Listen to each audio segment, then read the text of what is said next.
Well, I think that's a myth that you need money to start a business. I started AppSumo with $48 in 48 hours, which is now doing about $80 million a year. One of the most inspiring entrepreneurs that I know, Noah Kagan. The biggest thing holding him back from making more money is making $1. Most people just don't start.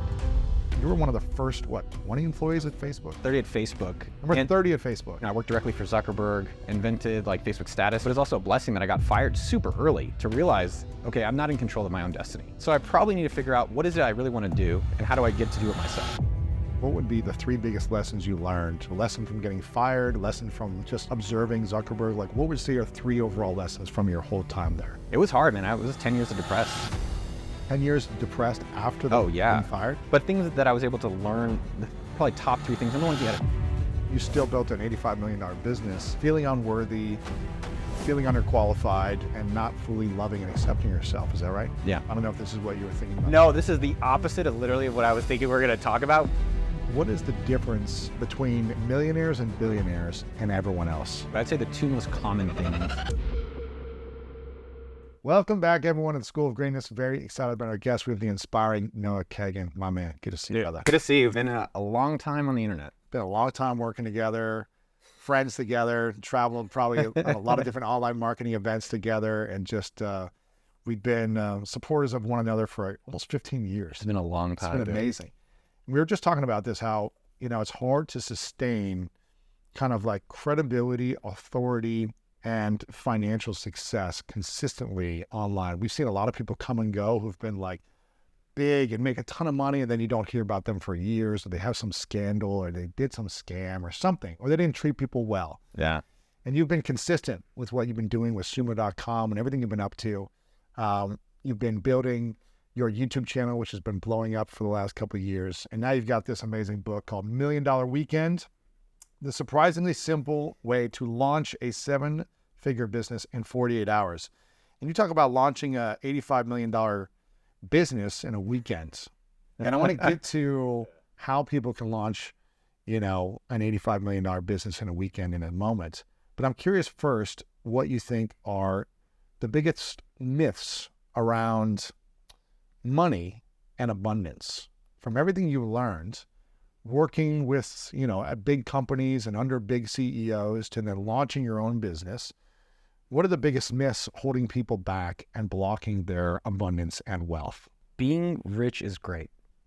Let's just start there. And people realizing that it's accessible. Like, I grew up middle class. I don't know. How did you grow up? Yeah. Lower middle. Lower middle. And I believe when you get born in these kind of areas, we think we're stuck in these areas. And we think there's some guru or something that we don't have access to. And realizing that we can all get on that level is just a first shift that we can recognize. Be like, I can actually leave middle class if I want, and I can be rich, and I can have whatever else I want in life. So let's just start with that, with money, a money myth. I think a lot of people just think we're stuck in these phases.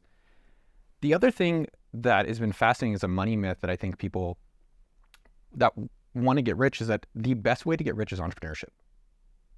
So the best way to get rich, like if you actually want to make a lot of money, look at all the different ways. Okay, I can do stocks. Okay, I can get a day job. Great. I can maybe do real estate. Okay, but actually probably the best thing is to start your own business. The upside of starting your own business is unlimited. And I think when more people realize that everyone should be an entrepreneur, whether you have a day job, whether you just want grocery money, or whether you want weekend money, being an entrepreneur just provides you unlimited upside of money, but also just creative freedom that you are fully in control of. Right. So I think those are some of the things that it's been an interesting experience in starting my own businesses, working for Zuckerberg, running AppSumo.com, and now helping a lot of people with $1 Million Weekend. Right. The interesting thing is, I love your newsletter. You've got a great newsletter. Thank if people you. haven't subscribed, make sure to check it out.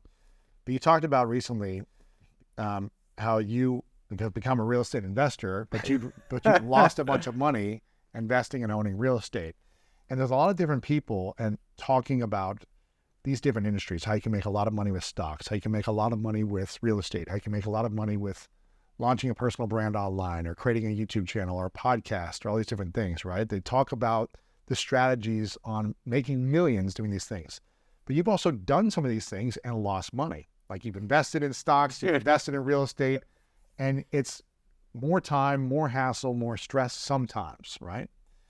And to counteract that, I think, what is the 80% of businesses fail within the first 5 years. Yeah. It's a lot of work being an entrepreneur. A lot of times people lose money. on their business or launching something, it's usually not the first business that does really well. It takes a few tries sometimes. So what do you say to people that talk about those stats of like, well, I've heard about my friend who invested in building their business and they lost everything. And now I have this fear around that. What do you say to people that see the challenges that businesses have also? Yeah. Well, I think that's a myth that you need money to start a business. I started AppSumo with $48 in 48 hours, which is now doing about $80 million a year. And so there's a misconception that you need all this money to be able to actually create these things. And you could start any single business within a weekend, which everyone, you, me, everyone watching has 52 of them. Yep. And you can do something in a weekend to actually see like, is this business going to work? And if it doesn't, great. I have another weekend where I can use the $1 million weekend process to create something else. Yeah. And what's interesting though, is that most of the most successful people have the most failures. How many things have you started? Yeah. Well, think about it. How many things you have had? Remember the LinkedIn course? LinkedIn, man. LinkedIn. Yeah, the LinkedIn. What are webinars, webinar marketing. Yeah, all that stuff. I had a sports networking site called sportsnetworker.com, Sports Executive Association. Now, all those things actually did okay, but none of them was like some big hit. Exactly. And I also didn't love doing them after a certain period of time. They were great for a season, but not for a lifetime. Yeah. And so I transitioned out of a lot of things that weren't like big things or after a period of time, or that weren't my vision or the thing I wanted to spend my time doing. So, but you learn a lot through those failures. Exactly. You can learn by doing these businesses that don't work, and you swing, you experiment. And you're like, I want to try doing lawn care. Right. I want to try being a content creator. I want to try an e-commerce business. I want to try a service business. I want to try creating a software business, whatever it is. And they keep adding up, and you keep swinging, you keep practicing, and that leads you to the School of Greatness, to publishing in New York Times bestseller. But that's all these little experiences that you were in the arena, doing these business, experimenting, and then getting to that point where you're going to have success. Now, what's been the most shocking thing, this is the most shocking, is that when people want businesses, and everyone should be an entrepreneur, whether you want to make $1 million or whether you want to make grocery money, there's a lot of fear. Yeah. Passive income on the side, weekend money, things like that. Yeah. Yeah. And even in the real estate, you're commenting on real estate. The best real estate business is not to own real estate. It's to be a property manager or a cleaner of real estate. My property manager makes more than I do. And you own all these properties. Yeah, I don't. And they're not appreciating. Like people always appreciate. They're not appreciating. They're not cash flowing. And then I get problems like I had a leak last week. I had to do an HOA, had a new roof. You got to spend an extra 10, 20 yeah, grand. And guess who's actually making all the money? The property manager or the cleaner. And so there are other ways of starting your own business where you don't have to put up a lot of capital, take a lot of time, a lot of risk. You don't have any risk. Everyone should be an entrepreneur, which I do believe everyone should be. What's holding people back? There's so many YouTube videos. There's so many Udemy courses. There's so many books out there. So what is holding people back? What are those key things holding people back from making more money as an entrepreneur? The biggest thing holding them back from making more money is making $1. So this has been the shocking thing and the most surprising thing as I was putting together the book with Tal Raz. Most people just don't start. And so you started what? How many years ago did you start swinging? 2008. Yeah, you were on Academy. I got on 2007. I started like researching and trying stuff online, but 2008 is when I made my first $100. And I remember being blown away when a guy wrote me a check for $100. I was helping him kind of for an hour redo his LinkedIn profile and kind of give him some tips as a friend. He was actually kind of a mentor of mine, still is. His name's Frank Kagan. And afterwards, he just wrote me a check and said, "This is yours." And I was like, "You'll pay me for this?" And he goes, Yeah. "You have no idea how many leads and customers I'll get from what you just taught me." And I go, "Really?" It's like, wow, I had a big aha moment. I was like, oh, maybe I'll like help other people with their LinkedIn profile. Exactly. Let me try to get more clients. Did that. Let me try to charge more. Let me try to make a book out of this. Let me try to make a course out of this. Exactly. Like, keep going down the path. And I learned through fail, success, all that stuff. I got fired very early and it was such a blessing. Yeah. I lost a lot of money. Now tell me this story, because you were one of the first, 20 employees at Facebook? 30 at Facebook. Number 30 at Facebook. Yeah. So Now, how many employees do they have now? 100,000? 100,000. Something like that. You were number 30. Yeah. How long did you work at Facebook for? About 9 months. 9 months. And then I got fired. And the thing I was going to say about starting in other people is that was a huge realization that like your job can be taken from you. And what do you do then? And that doesn't mean you have to have a big entrepreneurship business, but get started. So one day if you want to do it, great. If not, at least you have that option. Right. And so that's a whole story where, I worked directly for Zuckerberg, invented like Facebook status, the thing that now is Twitter and Facebook. Yeah. That was something I came up with. And it was probably one of the best experiences I've ever had in my life. I loved it. There's a lot I've learned from him. We put in a lot of it in the book, but it's also a blessing that I got fired super early to realize, okay, I'm not in control of my own destiny. So I probably need to figure out what is it I really want to do and how do I get to do it myself? Yeah. You see a lot of companies right now laying off thousands of employees at a time, right? Big companies that are like laying off people. And these employees could be doing great work, but they're just like, oh, we just need to cut down costs. Yeah. So you need to be thinking about that. Hopefully you're able to provide value to the company you're at, but also be thinking, what are the skills that I can keep developing on this side as well? Yeah. One of the big breakthroughs in getting started, we talked about a myth, was that there's so many ordinary people getting rich. We talked about the middle income. A lot of ordinary people get rich. You don't have to, a lot of times it's just showing up and just getting started. So one of the biggest takeaways a lot of people have had is like, how do I get going now? Just today. Like, so you want to be a YouTuber? Post a video. My first YouTube video, which is now at 1 million subs, it was me shirtless. I know, I'm sure you've watched it a bunch of times, but it was... Eating tacos. Yeah, it was basically me home, just a phone like everyone has, shirtless, just talking about business. I think a few hundred views. That was 3 years ago. And now we have, like, each video costs $20,000 to $30,000 to make, but the point is I got started. Yes. And so, and an ordinary person or don't have ordinary, like extraordinary abilities, just get started and start, each week you kind of commit to a little bit more. And then after 10 years, New York Times bestseller book, huge shows, things like that, but it's getting going and getting $1 today, you can eventually get a larger business, gross your money, $1 million business and beyond. Wow. I'm curious, I've heard you tell the story about working at Facebook a lot. I'm just curious, what would be the 3 biggest lessons you learned from your time working there, from learning, growing, earning, also like a lesson from getting fired, lesson from just observing Zuckerberg? Like, what would you say are 3 overall lessons from your whole time there? It's emotional because I was like fired. It was so depressing. It was so sad, and everyone, and it's not unique. Everyone's everyone watching has their own moment to say what's their character, what's their hero's journey in their life. And it was hard, man. It was 10 years of depressed, just being like frustrated that they removed me. 10 years depressed after being fired? Big time. It was so much like of my drive that finally, it just took so long to go to therapy and life coaches. It was a big part of your identity too. Yeah, it was everything. It was like Facebook, then myself, then my girlfriend, right? It was like in that order. Wow. But things that I was able to learn, and I was very lucky. I feel very lucky that I could be a part of it. It's something special in our society from how much this guy has done. I'd say the probably top 3 things. Number 1, he had a coach. And I just remember being shocked by that. And, we're 24-year-old arrogant kids, from elite schools, right? I went to Cal, but they went to like Harvard, MIT, and Caltech. And I remember looking at Mark one day, and he had this like old lady sitting with him. And I was like, who is that? Like, what are you doing, Mark? You're super smart. Like we listen to you. And you're building this next revolution. Yeah. And he didn't talk about her much, but it was an interesting observation of success. Mm-hmm. So he had her around. He had Peter Thiel, the founder of PayPal, around. And so it was interesting that Mark, at a very early age, was recognizing, how do I get elite coaches? And this is something I've copied at appsumo.com. So how do I get them around me in different facets of where I'm weak? And how old were you then? 24, 23. He was 24 as well, Yeah. roughly? Wow. So you're the same age. Yeah. Wow. Yeah. Okay. So I think that's a huge one. Getting coaching, mentorship, leadership around you. Mark was very focused. And let me give you a counterexample to Mark. I met someone recently, and he's like, I'm starting a business. And I was like, and I've been helping him with his business. He actually has 5 customers. And so I talked with him 2 days ago. I texted him, like, how's it going? He's like, great. I've got the customers. I'm doing this stuff, but I'm going to start an app. I was like, what do you mean you're starting an app? We just got this going. Let's go do this. And Mark, on the other side of that, I remember going to him one day and I said, Mark, we need to make money at Facebook. We got to start making a lot of real money. And let's start selling tickets on Facebook and events. And he brought me in the room and he wrote one word, which is growth. And then under it, he wrote 1 billion. And he's like, this is all I care about. Wow. And think about it, this guy's 24, by the way. We're 24-year-olds. And he's like, I'm going to get to 1 billion people and I don't do anything else besides that. No way. Yeah. And I remember at that time just being like, he is focused and he is very clear where he's going. And so for all of us out there, like, do you know where you're going? And so with appsumo.com, with my YouTube channel, with this book, it's like, do you have one clear goal with somewhat of a timeline? Like most people, like, yeah, I want to be healthy. How healthy? By when? And the more that you have clarity where you're going to go. I'd say lastly, what was really interesting, one of my new favorite phrases is like, put something on the calendar. Okay. Put something on the calendar. I love this phrase. And what it means is, do you have stuff you're looking forward to? Put it on the calendar. Do you not have something fun in your life? Put it on the calendar today. Go golfing, whatever it is.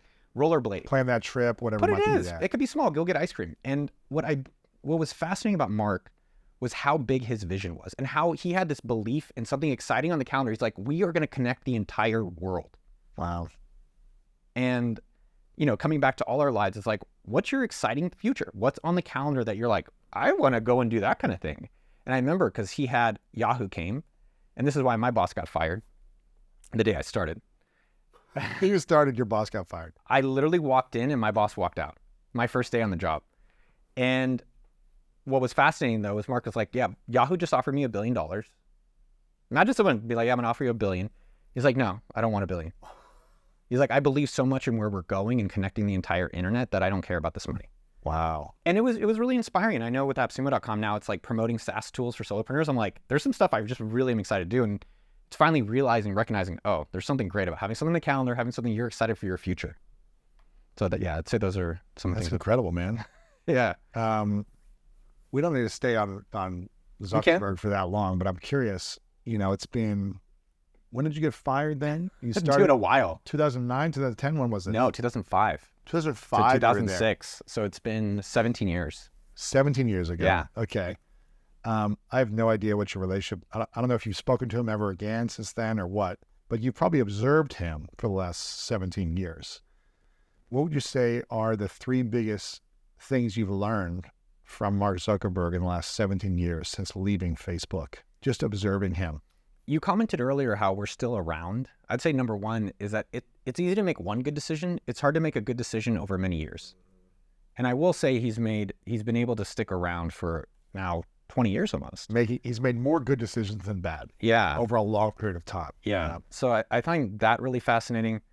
I'd say the negatives I would actually say are the other two, which is I think because there's a success bias, because he thinks he's successful, everything he does is success. And so I think you kind of miss out on the actual customer. So in all business, you're really having a customer that you talk to and you see if you can help them. That's it. I know there's more that people are trying to sell you, but really that's it at the end of the day. And I think with Oculus and some of the things he's building, there's a disconnect from what the actual custoer wants. Like I've used Oculus, it's fine. I used it for a few days and then I got rid of it. It's more trying to force something that people don't want. Yes. Yeah. So I think there's that I would say I've observed in him. And I'd say the third thing that's kind of interesting is his best successes have been what other people have created. Instagram and WhatsApp. Even Oculus, that was Palmer Luckey. So one of the things in business, which is really fascinating, is you only need one hit to succeed. Wow. You only need one hit, dude, which is crazy. I mean, like I tried, I think it was like 20 to 25 businesses until AppSumo.com. Wow. And that was a hit. And it worked right away. And there's things that you can do to increase those chances. Yes. But for him, he literally had one hit. It worked. It was a big hit, though. And it was a big hit. Facebook It was worked. a massive hit. Yeah, it's a massive hit. But I think then for everyone out there, then you have the attention, the leverage, the relationships where you can acquire or bring other people under your umbrella. Yeah. And so I think the thing is for anyone, like get going, keep swinging, keep experimenting, get going now, just one hit. And you could have either the business or the relationship or whatever it is you want in life, but you kind of have to be playing the game and you have to be in it. Who's the most inspiring entrepreneur today in your mind that inspires you? I would say Bezos to me is like the epitome of just like entrepreneurship. And also it might sound strange. I also really admire that he gave it up a little bit. That he stopped. Well, there's this kind of drive in society, and I've interviewed a lot of billionaires on my channel, and a lot of them seem unhappy. Really? They seem unhappy. Like I try to get all this money and I sacrificed my family. We asked one of the questions like, was it worth it? Do you regret it? And almost, I can read between the lines. And there's only a few. John Paul DeJoy from Patron was the one I was like, okay, this guy's, he's content. He seems to be a kind person. And not to knock any of the other people. Yeah. And maybe they have their own definition. It's just my own observation of it. And I think with the fact that he was so unique in how he approached business in a lot of different ways, like the customer first mentality that he had versus founder first, which is what Zuckerberg's doing. He was customer first.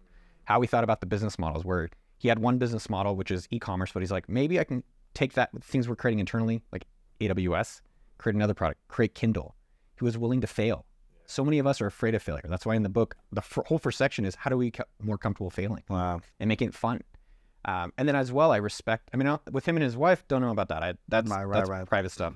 But I do respect, it does seem like, you look at him now, he's like, yeah, I've worked really hard. I want to go to space and I want to relax and enjoy life with my new partner. And I think there's just something admirable where I think most people are like, well, I got to keep making more because that's the expectation of me. Even though he's one of the richest people in the world, he doesn't need to make more. Exactly. Right? And I think it's admirable that he's like, I'm going to pass this on because this is where I'm done at this point, and maybe I'll come back or not. So I think people like him, there's a guy I interviewed recently, Larry Janeski. I just like these people that they work on something for a very long period of time and they seem content and they're like, I like what I'm doing it for a long period of time, and I get a balance making money, because I think there's this idea you have to only make money and not live. And that's why I left Silicon Valley. Because I was like, I don't want to care about how many employees or how much funding or how big a business is. I want to be able to live life. Right. So I think Larry Janeski, he has a $600 million basement business out on the East Coast. Wow. And so he's like, I texted him a few weeks ago, he's like, did the Baja 1000. And then when I interviewed him for the show, he's not on his phone the whole time. He's hanging out, running like a 9-figure company. Wow. So those are kind of people, I think it's longevity. I think it's balance of life. I think they're approaching things and they're okay failing in these things. Yeah. That's fascinating. I love the content when you put it out because it's always like you want a private jet of some stranger that you like ask, can I come in your jet and interview you? Or, you on the street fighting billionaires and billionaires. I'm curious, what is the difference between millionaires and billionaires and everyone else? Every billionaire has a few different things, but I'd say the two most common things between a millionaire and a billionaire, most billionaires picked one thing, just one thing. Let's just go. I mean, Bob Metcalfe at Ethernet created the Ethernet, pretty big deal. John Paul DeJoria, he created $2 billion companies, hair care and Patron Tequila. Michael Hudner did ships. And all of them just have one thing that they focused on. And most of us are like, well, I'm going to do real estate and then I'm going to do a little content and then I'm going to try an e-commerce business. I'm going to have 7 passive income streams. Yeah, I don't. And so for me, as I've gotten older, I'm only doing AppSumo. It's like I have a book, my girlfriend and our baby, that's number 1. And then it's like AppSumo, number 2. My business. And then I get to do YouTube, which I love, making content similar to you. And I have a book where I'm teaching other people how I did what I did. Yeah. And I love that they did one thing. I think the second thing that's probably not recognized is they're in $1 billion markets. They're in $1 billion opportunities. So what's a $1 billion opportunity? Honestly, this is going to sound silly, but like lawn care. How many lawns are out there? You have a lawn? I have like a fake yard. Yeah. it's a lot of water here in California. So yeah. True. Do you have a pool? I do. Yeah. And then you have pool care. And how much do you pay your pool care person? Oh, $100 It's a week. Almost. Weekly. Yeah. Yeah. Much. So $400 a month. Yeah. So that's $5,000 a year. You get 50 pools. It's like, hey, that's $1 million opportunity. And then so you realize like pools and certain things like can be $1 billion markets. And most people, and this is something I had to recognize through boring businesses. Boring businesses is not, and it's not just boring, it's just $1 billion opportunities.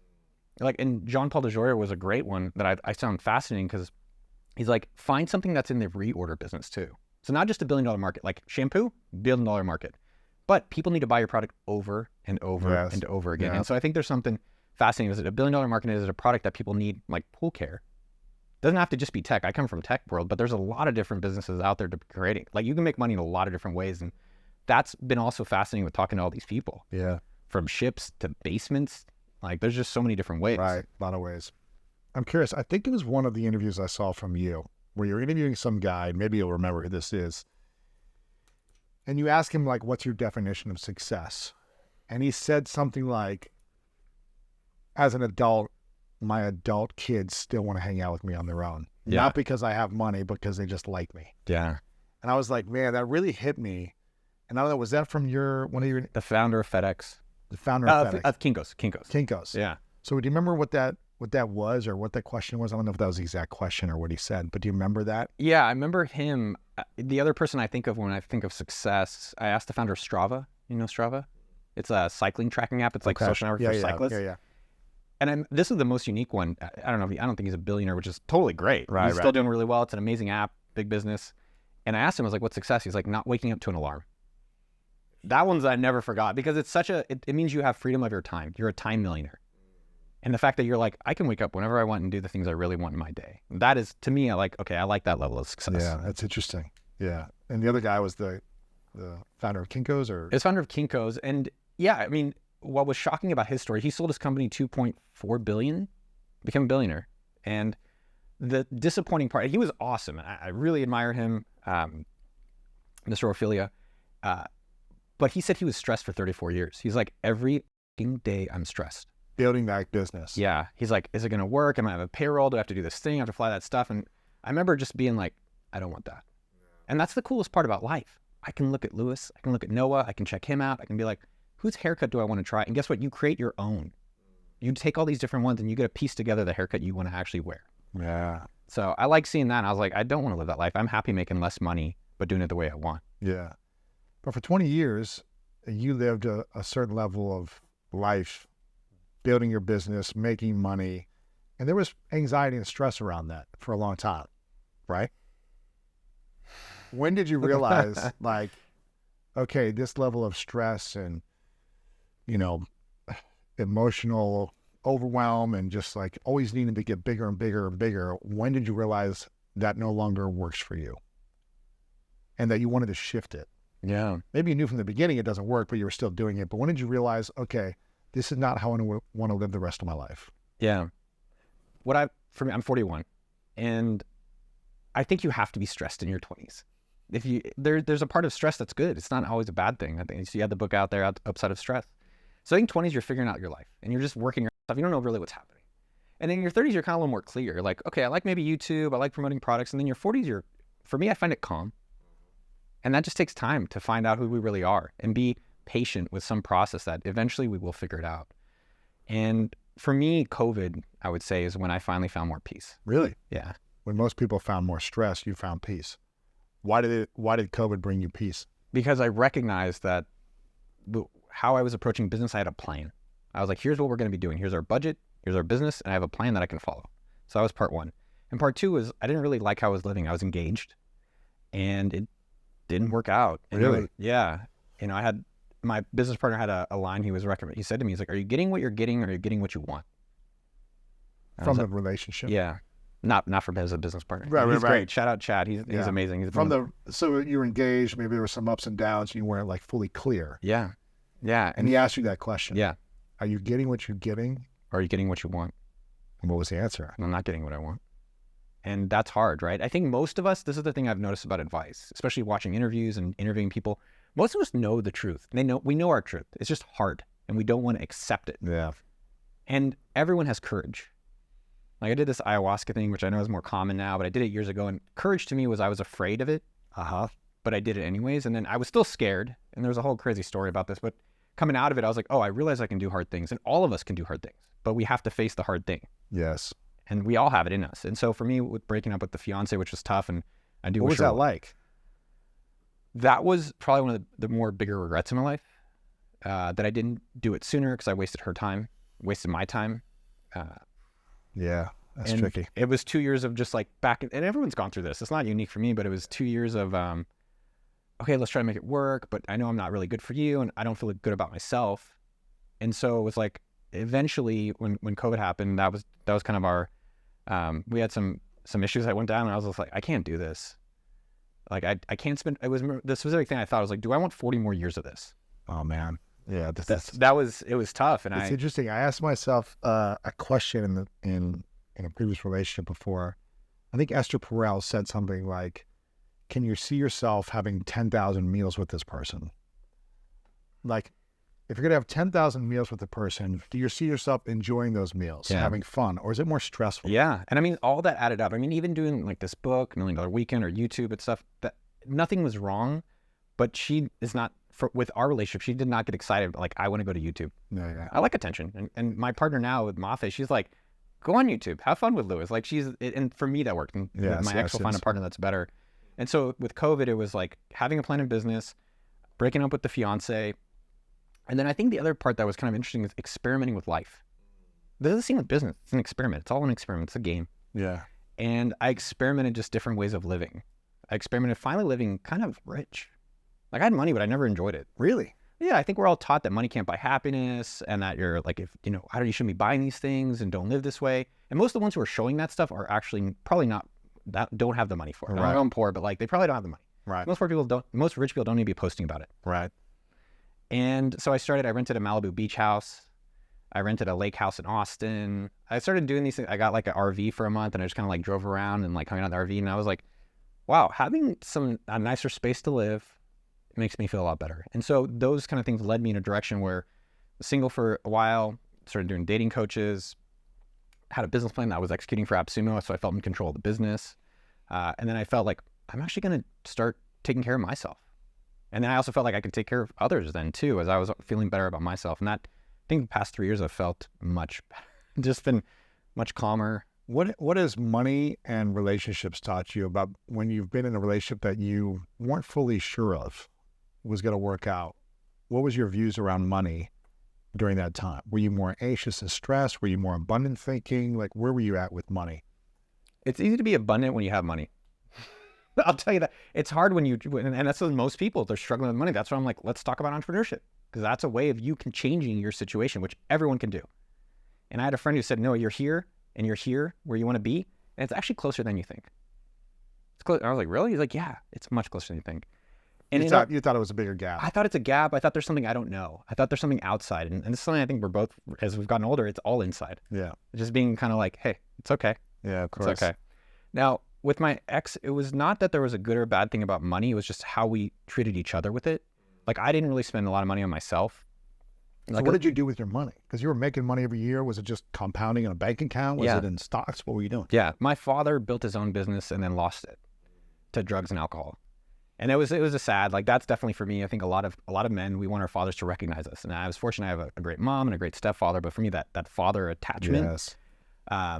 And I think with growing up with Jewish parents, candidly, like, we're taught to be very frugal. We're taught to be very practical. And it's just like, go make money. And that's a thing versus like, all right, how do you enjoy life?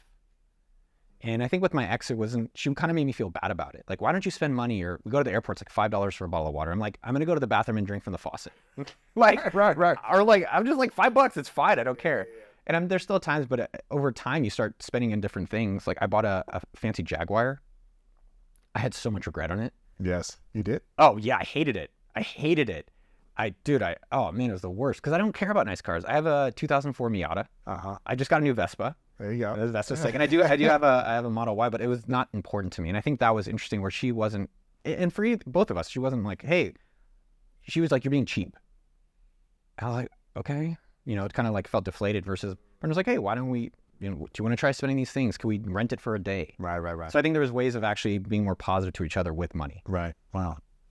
Do you believe in practicing gratitude and manifesting and the law of attraction? And if so, has that helped you attract more of the life you want? I'll tell you the part that's counterintuitive for me. So every day I write down something I'm grateful. And almost everything I'm grateful for is silly. Like, to me, it's like, I'm grateful for electricity. I'm grateful for water. Yeah. Hot water. I think that's silly, man. Yeah, those are the ones I really love because it's available and it's not realizing how great life really is for all of us. If you're able to watch this, life's probably pretty good. Yes. Doesn't maybe feel good in this moment or maybe you don't have the money, but that's also something you could change. Mm-hmm.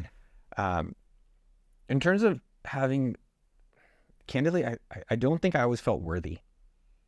Of what? Of like having certain things, like having a wife or having a partner or having a kid.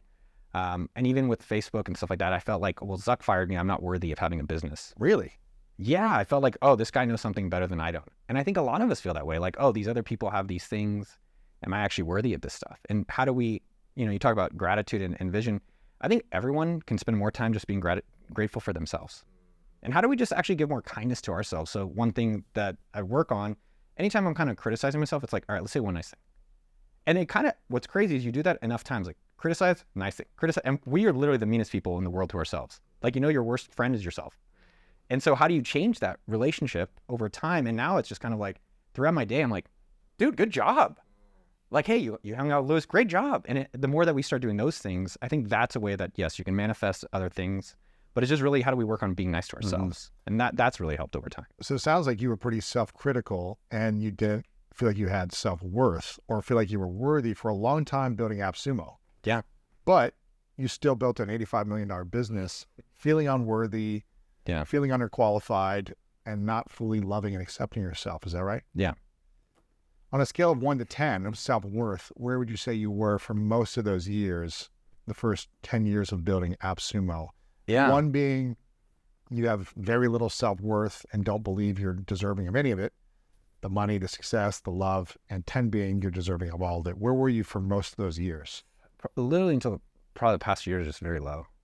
Like, let's talk about the book. No, this is good.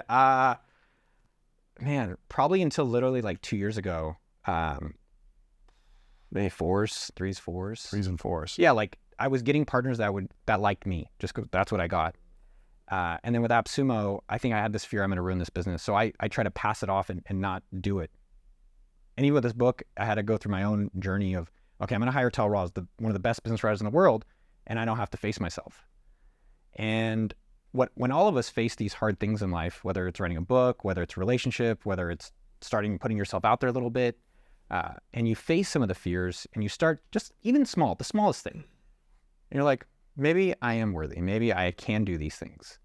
And with AppSumo, when the previous CEO quit and I came back to work, I definitely was like, I'm ruining this business. I'm messing, and I did make a lot of mistakes, but I just stayed with it. And I had great people around me. And so over time now, I'm like, and I get feedback. One of the easiest things that anyone can do to improve right now, really literally right now, is text someone, how can I get better? Whether it's in your relationship, just ask your partner. Whether it's at work as an employee or as a founder. And so it's just through working with people, getting feedback over time now, I'm like, pretty good at this. I used to always, I haven't really talked about this. It sounds small. I used to always call myself Chief Sumo because I never wanted to be a CEO. I never thought I was the right leader. And in the past 18 months, 2 years now, I'm the CEO. And so maybe for others out there, how are we labeling ourselves? Yes. And what are maybe small steps? Not that be big, like I have to go some dramatic thing that I can just do that makes me feel good about myself. Yeah. That moves me in that direction. Same with the relationship where I worked with Stephanie Rigg. She's a woman out of Australia, great on Instagram, really great content. And a lot of what we talked about was like, what are you doing that makes you feel good about yourself? Like you drank last night. How did that make you feel? Like you're doing this type of activity. Like you're going on this date with a girl you don't want. How'd that make you feel? Like you're showing now with my partner Mafe, it's like, how am I showing up for her? Am I actually aligning my priority to my behavior? And every time I do that, I'm like I cooked her some food 2 weeks ago. I was like, I'm proud of myself. I'm glad I could take care of you. Yeah, I was really proud of myself. And all of us feel these different ways. It's not like some exclusive club where everyone's always feeling happy. Yeah. Right. But it's doing things that make us feel good about ourselves that frankly, it's all within our control. I think over years, you realize it's not external validation. It's like, how do we get more of the internal validation? Mm-hmm. That internal person that's like, hey, I'm doing pretty damn good myself. And that's okay. Man, this is beautiful. I'm so glad you're talking about this. Have you seen the movie Creed 3? I think I've seen 1 or 2. I don't know if I've seen 3. Creed 3 was the most recent one. Anyway, long story short about it, the Adonis Creed, he's now world champion and all these things, has all the money. He's in the Hollywood Hills, like living the dream, most famous guy in sports or whatever it is. And he's kind of depressed. He's like not boxing anymore. He's not like, just kind of sitting around depressed. And someone from his past comes into his life out of prison, right? Someone from his past comes. And there was some darkness that they both went through, which caused this person to go to prison that Adonis, the main character, never faced. And he was kind of always running from his pain, his past. You talked about facing yourself. I'm curious, what was the thing that you had to face that was the hardest thing in the last couple of years that allowed you to have more peace and more freedom in yourself and around money, love, and relationships? Different things, man. It doesn't happen all at once. Like even taking $1 Million Weekend as an example, I've worked for Zuckerberg. I helped start Mint.com. Like I've started so many different businesses that have made millions of dollars, and I still felt afraid. Like, can I put a book out there that people actually want?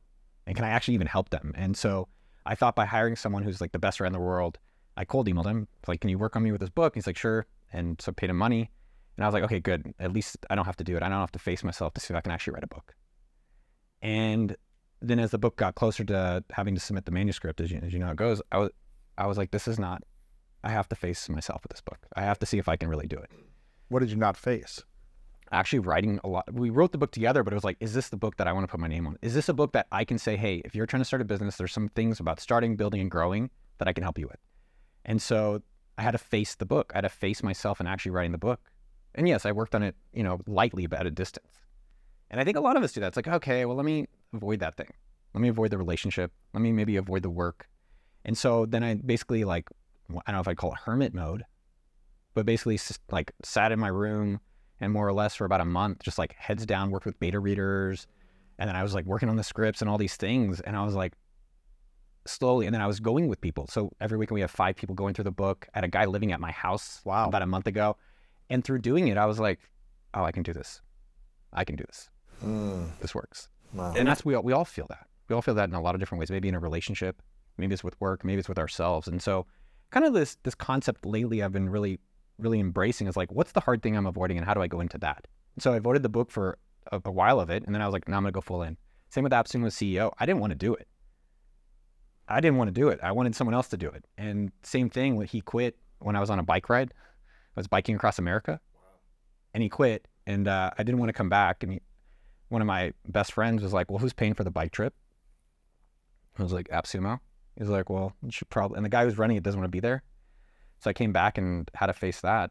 And, you know, the same experience. Like, it's surprising how much we're afraid of things, and when you finally do it, you're like, it wasn't as hard as I thought. Right. And I'm much more capable than I realized, and that's true for everyone. Right. And it's just thinking about what these things are. Wow. What's been scarier, recommitting to owning your CEO role in a business that you helped build, coming back to that and taking ownership, or getting out of a relationship that wasn't working to enter a new relationship and now have a baby on the way? They're both insanely hard. Both insanely hard. Yeah. AppSumo was definitely some of the hardest work I've ever done. And I would say by being an entrepreneur, though, I feel lucky. I feel like it's the hardest thing, but this is the part that I think I'm assuming you could resonate with. The things that are the hardest for us are also, on the other side of that, the things we're most proud of. We're never not proud of ourselves when we do something hard for ourselves.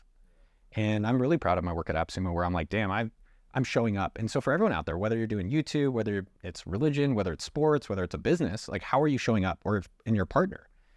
And the same thing with my partner, where it's been a challenge. You know, I'm flying to Spain. I'm staying up till 10, 11 p.m. to work Spain hours so that I can be with her. Mm-hmm.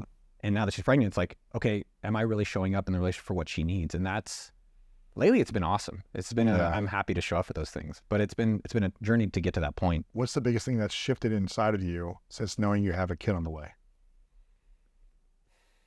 Around your habits, around your business, around time allocation, around everything. Okay, this is the one that's going to be it's not what you're expecting. It's how much respect I have for moms. Shout out to all the moms, dude. The moms, like, wow, dude, it is tough. Yeah. It is tough. That's been one of the biggest, because we have 4 or 5 moms at AppSumo that are moms already, and they're pregnant moms. I know. And what they go through, that's been, I think in life you have to understand or go through things to have more empathy for that. Yes. And so it's been so hard on Mafe. And I admire how strong she is, because I don't think I can handle what you're going through. So I definitely have a lot more admiration for working moms, or even stay-at-home moms. Like, stay-at-home mom is probably one of the most underappreciated jobs in the world. Mm-hmm. And that's been probably one of the bigger shifts. I think a lot of the things, I mean, probably the other side of that, maybe from a professional side, is also like, okay, what's really my priority? Right. What's really my priority? Am I saying, is AppSumo my priority? Is my book my priority? Is YouTube? And it's like, no, my family. And that, honestly, I didn't know I was allowed to have a family. Wow. What do you mean you weren't allowed to have a family? I don't know, dude. Did you just think you're supposed to have kids? I just thought, like, kind of even in business, like, am I allowed to be rich? Am I allowed to have a great family? And you talk about manifesting and visioning. I just didn't know that I was allowed to have these things. Did you not have a good family growing up? Yeah, pretty good. Yeah. But you didn't think you could create a family? Yeah, I thought I was supposed to have it by 30. And when it didn't happen at 30, I was like, I guess it's not supposed to happen. And that was tough. And it comes back to feeling worthy of ourselves. And so I worked with Stephanie Rigg. I go to therapy. And over time, I'm like, oh, maybe I can actually be with a great partner. Wow. And I would say, professionally now, it's just, how do I really prioritize? Because I've started a business, I have the opportunity now to say I can control my schedule to really be there for my family. Wow. And that's different. It's like, okay, I need to finish work at 6, and I need if she needs me to call or whatever she needs to take care of, like, I need to be prioritized to be available for that. I mean, I'm assuming you were very similar to me, that there was no off switch when running our businesses for a long time. It was all day, all night, all-nighters sometimes. It was, you're at dinner, but you're checking your email sometimes. It's, your business is life. It's like, I'm assuming that was it for many years. Yeah. Until I started to create more healthy boundaries in the last few years, and really like, okay, I'm still working at night sometimes, I'm checking, but it's not this obsession. I'm having more boundaries. Where do you see yourself now with a child on the way, allocating time and energy? If you have an $80+ million business that you're the CEO of, that you've got 70 something employees or more, that you wanted to keep being at the same level, if not grow year after year. Yeah. How do you see yourself creating a healthy lifestyle, being a great partner, being a great father, being a great CEO, and in 20, 30, 40 years, saying the same response of, I hope my kids respect and love me when they're adults and want to spend time with me. Yeah. What's your views on how you're going to map that out? I don't know how it's going to play out. I think all I can do is show up. Yeah. right? All I can do is show up. And right now, my priority is Mafe and the baby. And so just showing up for her and whatever she needs. The other part of that is if that's my priority, then you have to deprioritize other things. Interesting. And so how am I deprioritizing the book and YouTube? And not to say I want to give it up, because I think one of the comments I would say is I love my work. Yes. I love it. I'm up late because I get to and not have to. And I think that's available for everyone. And right now, though, it's, do I have the right team in place? Do we have the right budgets, kind of boundaries in place? Do they have the right scorecards? Each person has a scorecard of 3 things, so they know what they need to be doing. Yes. And then I can back off, right? Like, you know, my YouTube channel, fly to Monaco, or we fly to Switzerland, or go into the streets of New York, or we go to houses in California and knock on doors. I don't want to do that because I want to be there for my family. Okay, doesn't mean I have to give up YouTube, just means I have to change the kind of videos I do. Yes. So it's also just adjusting that I'm available to prioritize what's my priority. The thing that, a simple thing that Mafe is like, we're going to bed at 9 p.m. You need to always be there. And I want to have dinner and I want to hang out with you before that. And so now it's basically 6 o'clock, it's done, and you've been in bed by 9 p.m. And that's Really? been... How's that like? You know, she says I'm sometimes on American time. I'm like, 15 minutes. I'm just finishing up 15 minutes, you know. 2 hours if I'm later, on, yeah. You know, people are like, I wake up and I do all these morning routines. Like, I've been as just successful with those morning routines as successful without them, right? I think sometimes there's an over optimization of how we're living. It's figuring out what works for you. And I will say though, it's made me like take more time, more intentionality about how I'm actually spending my day. Like, do I really want to spend, like, if I can only do so many things today, like, what is the real few things that matter? And being okay that, like, I have a painting I haven't put up, there's scratches all over the house, pool stuff is broken, and it's like, well, I have to get my work done, and I want to spend time with my family. And being okay that there's other things that are going to go by the wayside for the time being. Yeah. Wow. Someone on your team is here, your videographer, and he was saying that one of the questions he would really like to ask is, he's seen you mature emotionally over the last couple of years in a big way. And he was curious about, you know, how you've emotionally matured around money and how therapy has supported you in this growth. Yeah. Curious what your thoughts are on that. Biggest lessons you've learned that made you more emotionally mature. I feel like both of us have had emotional maturity over the last few years. I still remember our times in New York that were, you know, 20-year-old times. And now we're 40-year-old times, and it's adjusted. Yeah. I go to therapy every month, Dr. Resnick, and I think I would say the biggest change for me is stop chasing externally and stop looking externally when all the things are internal. That's the only real difference, where I have enough. You know, I was talking to an entrepreneur, Ali, and he said someone gave him advice. Oh, you need to get to $10 million in sales. You need to get to 1 million subs. You need to be doing these things in life. And it's like, no, I don't need more money. I don't need more subs. I actually, one of my counterintuitive things, I want less ambitious goals. I'm not trying to race. I used to try to race. Right. And when you race, guess what happens? You get tired and you burn out. Wow. So create less ambitious goals, but stick with them longer. Mm-hmm. And so I think that's just created a lot more peace in my life because I'm not rushing to compete with other people. I'm just competing with myself, and I can be proud of what I actually get to do. Yes. So that's made me more calm overall. And just like, you know, kind of what you said, like taking a step back, zooming out, be like, if you look at most of our lives, like it's pretty freaking awesome. Yeah. And just actually acknowledging that. And I think so many times we're looking at it and we're like, I don't have this. It's like, well, what do you have? And it's like so many of these other things. It's awesome. Not comparing to other people. It's hard not to compare. I think jealousy is great. I know, but I think jealousy, envy is great, at least from a directional standpoint, because you're like, do I really want this? I haven't shared this. I used to be jealous of Ramit, one of our good friends. Oh man, he's like doing that. And then jealousy is a great mirror for yourself to then recognize like, okay, what is it about that maybe I want or don't want? And then just get to that conclusion for yourself and make the decision for what you want actually. Do you want that life or not? And that's okay. Joe, you know Joe Hudson? Sounds familiar. Oh, Joe Hudson's fire. He's fire. He has a thing called Connection Course. Highly recommend. Joe Hudson. I've done it with my brother to connect better. I've done it with Mafe to connect better. And one of the things he says about life, and something that as you're talking with other people, just say, and that's okay. And I love it. I say, and that, hey, you want to be more famous? Fine. Is that what you really want? And that's okay. You're okay where you're at? Great. And that's okay. Yes. And it just kind of is like almost relieving. just relieving, and that's okay. Yeah. We're not trying so hard for other people. We're just trying hard for ourselves. Yeah. I love that, man. What has therapy taught you about money? Bro, how long is the episode? I mean, I literally went to therapy for 2 years to buy my house. To buy your house. Why? I didn't feel worthy of having a nice house. Really? Yeah. So how much money did you have? And how much net worth did you have? Yeah. And you still didn't feel worthy with that much money?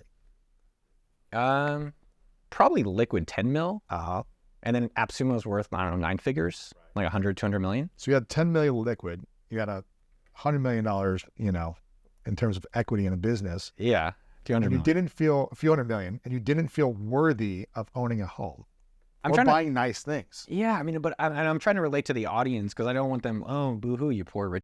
Like, Right, you know, right. that's not, but we all feel, you know, insecure in different ways. And if you don't fix the insecurity when you don't have money, having the money is not going to fix the It's not gonna fix insecurity. your- It might have some added benefits. You can pay more bills. You can take care of health challenges easier. You can speed up conveniences, things like that. But it's not going to make you worthy You know? until you fix the worthiness, insecurity inside of us.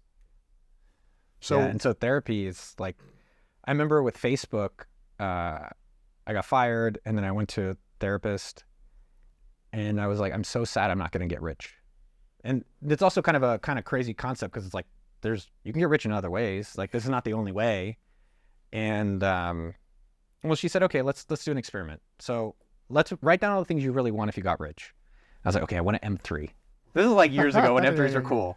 Right. I was like, I want an M3. Okay, write it down. How much is M3? 50K. Okay. I'd love a house. This is in California, and houses were like $1 million. Okay, $1 million. Okay, what else? first class every Yeah, first class school. Okay. Let's put that down. All right. So how much is that? $1.5 million. Do you think you're going to be able to make that kind of money in the next 10 few years? years? Yeah. 10 years, next year, a few years. Yeah. Maybe you're doing okay. Right. And so it's just kind of actually having that list of things we actually want in life. Like one of the things that was important for me was my freedom number. What's your freedom number? My freedom number, and everyone has one, is what's the number you need to actually live the life you want? And it's always less than people think. And so after that experience, I realized I just want to get to $3,000 a month. If I can actually get $3,000 a month, I don't need these houses, I don't need an M3, but I don't have to work for anyone ever again. I never have to have a boss, which I don't want to be anyone's boss, and I never want anyone to be my boss. And it was $3,000. So it's like, I'm just going to keep swinging. I'm going to keep experimenting year after year after year until finally 2010, 6 years after leaving college, that I was finally able to get a business. I was like, oh, I can do this. It finally can work. But then you were a boss. I wouldn't say I'm anyone's boss. Most But of you people, were an employer. I'm an employer at Yeah. a company, but most of the people don't listen to me. The best people most of the people at AppSumo, and even at Facebook, I would say the best teammates and people at Facebook and at AppSumo, the best people are the ones that don't listen. I know it's kind of If they don't listen and they're getting results, then I'll be like, great, you know, it's awesome. Yeah. And if you're not listening, and then you're screwing everything up, but we're like, okay, you know. No, and when I say not listening, what I mean by that is like with YouTube, with Jeremy, or with AppSumo, we have, Sean, Alona, and other people, as well as with Tal Roz. The best ideas are forged. And so Tal Roz fought me on everything in this book. I mean, we fought for the best That's great. to finally, and then we had, That's great. Yeah. and that's what I'm encouraging people, Yes. where it was like, these people just don't listen, It's and not in a good way. It shouldn't be about your idea. It should be the best idea winning. But we all think we're smart. Right. We all do. Of course. Everyone thinks they're smart. And then it's nice to be around people that are challenging your ideas. That's great. Yeah. Challenge it, then show me, a game plan and take action and get results. Yeah. And Or it fails, and you try something else. Yeah. And so coming back in therapy, I still Yes. go, should everyone go to therapy? Yeah. I think it's great to have some outlet that's a non-biased person that doesn't give kind of a crap about you for $100. Right. Yeah. For $100, they're like, they'll listen to you and then provide like some reflections. Mhm. So when did you realize that you actually were worthy of love, of being rich, Yeah. of having nice things or buying a house with the money you've earned? When did you realize you were worthy? I was in Barcelona and I was just recognizing my own life. I was working with this woman, Stephanie, and I was just I was outside. There's Arc de Triomphe in Barcelona. And I remember being outside journaling on this iPad, feeling like, wow, like what a cool life I created. Actually finally recognizing my own life. And it's Reflecting back on the last 20 years and all the different things, ups and downs. the sadness of what I've done to the ex-fiance, how I've created this company that I finally get to actually live my dream, and just kind of, being able to reflect on all of that. It helped me accept it and just enjoy it.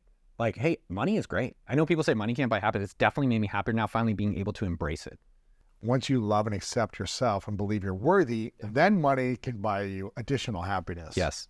But Yeah. it cannot buy you happiness if you feel unlovable. Yeah. You don't accept yourself and you don't face the challenges and the pain and the sadness that's within you. Then it's just more sadness because Well, I it's make more this shame. money, Yeah. but I'm like still shameful about who I am. Yeah, it's still chasing. It's still this external side. And so with Stephanie, and it's the simplest thing. It's just day by day. Yeah. Like, do something for yourself. Do something that you're proud of for yourself. Like, back in the day, we had this thing called Gebby. It was me and my buddy Adam from my body tutor. It's basically gratitude, exercise, breakfast, you. And if anything, it's just like, how do you do one thing for yourself each day where you feel good about yourself? Maybe it's in a relationship. So for me, it was like, all right, I'm dating these women. I did have a goal. I was like, I'd like to have kids and I'd like to have a real partner that I'm getting what I want. When did you realize you wanted to have kids and a partner where it was like a harmonious relationship? When did that come about? It took years, man. It took years. After breaking up with the fiance, it was like back and forth with her. And then working with Stephanie, it was like, I really did have to close the door in the past. Yeah. And there was a visualization of I couldn't swing to my next branch holding on to my previous one. Oh my goodness. You know what I'm saying? Wow. I was holding on because I was like, I like partying. Your previous identity, the lifestyle, Yeah. And wow. it was feeling more harmonious just daily. It was honestly like a daily practice of, I really enjoyed being in Barcelona. I felt like, wow, I get to work on this business. I get to meet interesting people. And then it was directionally. I didn't know, kind of faith, what you were talking about with your stuff. Like, I had faith there's going to be someone out there that I'd eventually now start meeting. But I was being intentional about it. And I told the ex, I sent her a message like, I can't reply to you anymore. And that was hard. That was really... you closed the chapter. Yeah. And I'm sure she was mad and all these things, but I was like, I want you to find someone that is good for you. And So it was still kind of lingering energy. It was like, okay, we're not together, but hey, how are you? And checking in, and every once in a while. waiting for a text. Intermittently, yeah. Yeah. And then, so you made the decision like, hey, I cannot communicate with you anymore. Yeah. You sent that message. Yeah. Did your coach or therapist kind of guide you in that, or was that something within? Yeah. So she was like, you need to send this message. And I was like, I'm not doing it. Yeah. So she was, and this is kind of a weird, I would say, hack for others. If you do have coaches or you meet with other people, I'd record my conversations with their permission. Yeah. It's not secret. And listen back to it, or? I listen to myself. And I noticed, I'm like, are you proud of what you did with these dates? Are you proud of how your work is? Are you proud? And then just kind of an interesting moment of reflection. Like when you do content, when you do anything, you get a chance to actually learn. And so through that, I was listening to it. And then when I was ready, it takes time for all of us. Like, how many times has someone given you advice and then you read the book or you listen to something and finally, like the 18th time, you finally accept it? And I kid you not, it was probably about 4 weeks later when I finally sent it. And then 4 weeks later, I met Mafe. Isn't that fascinating? I know. I hate that story, but the key part, I don't hate the story. I love that story. But one thing that I've changed my perspective on based on, what Isaac was asking, I believe I'm more optimistic. And not optimistic because, yes, things are good, all this stuff, but like, how do you be optimistic when things aren't good? And there's a book, Learn to Optimism, phenomenal book. And that optimism is a choice. And so, okay, business isn't working out. We still have problems. Like I told you, the YouTube team, most of them quit. Yeah. AppSumo, we still have partners complaining or different things happening. How do you stay optimistic do you think the future's going to be better than today or not? Yeah. I think it's going to be bright. Yeah, but that's hard. Even when things are going down and there's challenges and there's stress, I'm like, this is all happening in my favor for a brighter future. That's tough though when it doesn't feel good, man. It didn't feel good. Yeah. For like many months this year, I was going through a lot of challenges, just like, man, there's a challenge here in the business and this person and this is challenging and revenue's going down and, all these different things. And I was like, after, a period of being frustrated, internally, I was like, okay, how can I look at this in a way? Because being frustrated and stressed is not going to cause me to feel better. Mm-hmm. And it's probably not going to get me into flow and creativity. Yes. And I'm probably, stressing my, girlfriend, now fiance out or whatever, people around me with that tense energy. It's not like I was explosive or anything, but it was more like I just wasn't my happy self all the time, right? And I started to shift that energy internally and say, this is all happening in my favor. And maybe this continues for 6 months or a year. And knowing that I'm going to make sure I put my attention on it, I'm going to align the right people towards it. We're going to be figuring it out. And eventually we'll figure it out. Yeah. Hopefully it figures out today. But if not, it's going to be figuring itself out. And just take care of my health, my mindset, my attitude. Yeah. I think that's Really, the only thing we can control Yeah. is who we are and how we show up. I'm curious about this. Where do you think you'd be if you didn't emotionally and physically send that text of like, hey, I need to close this chapter with this relationship? Yeah. Where do you think you'd be right now if you kept that door open, whether it's with that or any type of door Yeah. from a previous thing that was kind of holding on to you? Where do you think you'd be? Do you think you'd be in a peaceful, loving, beautiful relationship with a child on the way, or do you think something else would be happening? How many times has something bad happened that turned out to be great? For me, every time. When people say do the work, I'm always like, what's the work? You hear it, you're like, do the work. I'm like, what's the work? Can you tell me what it is so I can do it? And I think the work is just really trying to understand ourselves, understanding what's going on. Like, do I want to live the way I've been living? And it's like, no, this is not what I want. I'm like excited to have a family one day. And so, okay, what is necessary for me to feel worthy? Right. To then lead to that kind of, So what was that thing that was necessary for you to feel worthy of a different life? Financially, emotionally, yeah. spiritually, family, relationship. What was that thing? There's not one thing. There's not one day that like I magically woke up because I meditated or something specially happened. I think it was literally like each day, can I just be a little kinder to myself? Just a little bit more generous to myself and then to others. And, let's just take it piece by piece, right?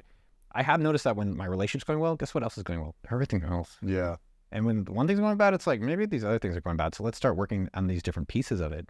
But I feel like you've always been a very generous person to others. Like since I've known you, you've always been generous, giving, like willing to jump on a call and say, let me help with anything, strategy, or you need an introduction. You're like that with everyone. Yeah. So you're very generous outwardly to other people. Were you not generous to yourself? Yeah. Generous with the money. Really?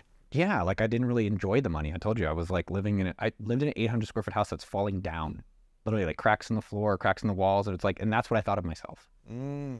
This was actually kind of an interesting experience. And I do want to answer your question, but I'm trying to think more through it. Go back to your old life. Go back to 3 years ago. I went to my old house about 3 months ago. I was like, wow, this is what I thought of myself. And your environment. Yeah, it was a representation of what I thought I deserved. And it's interesting for all of us, like what we think we deserve. Do we deserve great families? Do we deserve great money? Do we deserve a great where we're living? And then you start realizing like, okay, what's really holding me back from that? And every time it's yourself. And so going through therapy, talking with a therapist, talking with Stephanie, I wouldn't say it wasn't some overnight thing. It was usually isn't overnight. It's usually a series of events, a series of conversations, reflections, integrations, closing of chapters, practices. And then over time, it comes together. It's usually not like, the first conversation I had, I learned to love and accept myself. It's like unwinding and unpacking things that caused us to believe we're unworthy. Yeah. And learning to finally integrate that emotionally and physically. Yes. With the present day of doing things over and over that show you that you believe you're worthy. Yeah. It's not just like, I'm going to think about it and I'm worthy. It's like, you've got to act on it. Yeah. Continuously. And usually when someone's like, okay, I'm going to let go of this old apartment or whatever that isn't really serving my vision of what I want to be stepping into. So let me transition from this to the next thing. Let me leave a job that really isn't the vision I have. And I leave that and I don't know where I'm going to go next, but then magically something unfolds. Yeah. It's when we leave a relationship. We finally say, I love you, I appreciate you, but this is not good for either of us. It's time for me to close this chapter. 100%. How hard that is emotionally, especially if you've been with someone for years and you've already talked about the future, and unwinding that is extremely hard. But then, boom, something unfolds magically. It seems like out of Isn't that funny how that happens? Isn't it crazy? I was thinking how it's also experimenting. Yes. Like, okay, what would a great relationship, can I go on a date and just see what a great relationship would be like maybe? Could I try, and I told you, like try nice houses, see what that's like. Can I try first class? Be like, this is pretty good. Yeah. Right? And then you start feeling like, okay, what do I need to do so that I can feel more comfortable doing these all the time? Besides just the money part. Yeah. And I think with the worthy, it was just day by day, just doing things that I felt proud for myself. Yes. Like, is my behavior making me proud? Like, there's a lot of times where if I'm about to have a drink, I'm like, do you think you'll feel proud of yourself for making this decision? And that's what I think a lot. And sometimes it's like, yeah, have a drink, great. And other times it's like, no, let's not. And I'm like, good. Keep saying these kind things to yourself. That's something that I always think the word generous. And generous, I think people think of money to others, but I think of generous as words to yourself. Just be like, and you can also be generous with words to other people too, with your partner or with people you admire.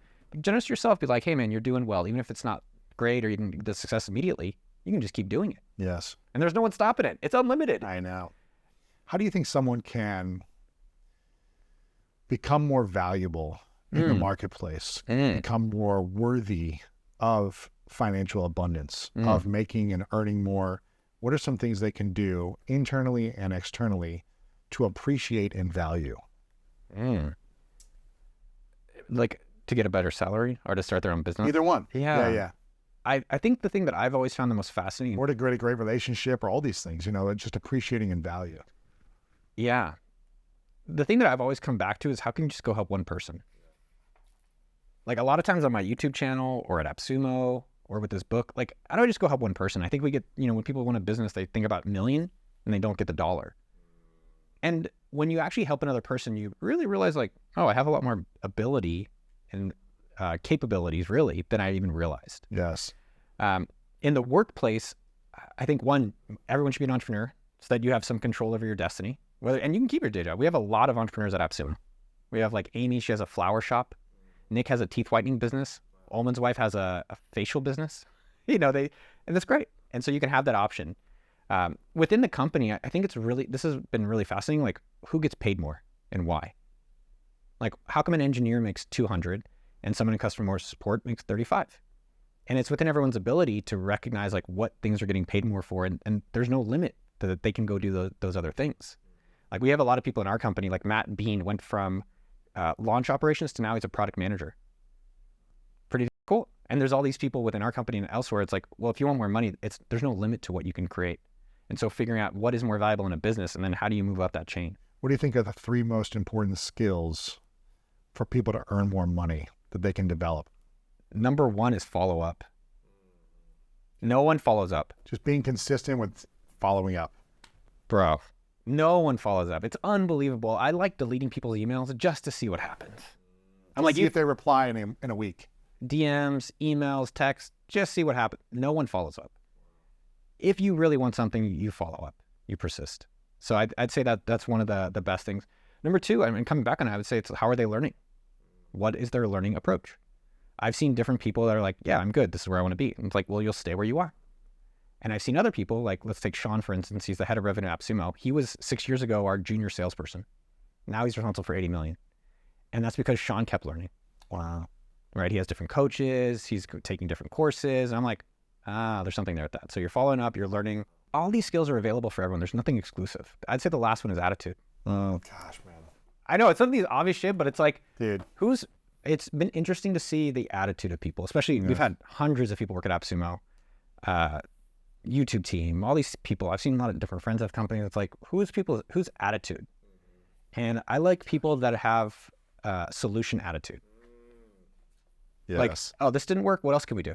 That's huge. And it's not exclusive. Everyone can work on their attitude, no matter what. If you're starting your business, if you're as an employee at a company or whatever it is, in a relationship, whatever that is. Dude, I have, half my team is virtual and half my team is here. And Alexandra and Sammy who are in the office here. Every day I walk in and they just have, a good attitude. And for me, you have no idea how far that goes. When, especially as someone who's got challenges, if you're the business owner, you've got challenges, fires you're putting out all day, and just different people you're dealing with throughout the day, right? Decisions to make. So when someone is just consistently following up with a good attitude, even when they got challenges, they don't have to be perfect every day, but just like a consistency of a positive attitude, a solution-oriented attitude, you have no idea how valuable that is. Yeah. How much people appreciate that. There's been so many times that I've played sports on teams where there was some incredibly freakish athlete, just like so talented, like just way better than everyone else, but had the worst negative attitude, and it ruined the entire dynamics of the team. But you're like, oh, but they're so good. But they're just bringing everyone down with their attitude. Yeah. And the moment you remove that person or they remove themselves, it's like, wow, there's this flow and there's this like connection and there's this collaboration and there's just this, progress that's more effortless. Yeah. When you remove one person with a negative attitude, or they remove themselves for whatever reason, Yeah.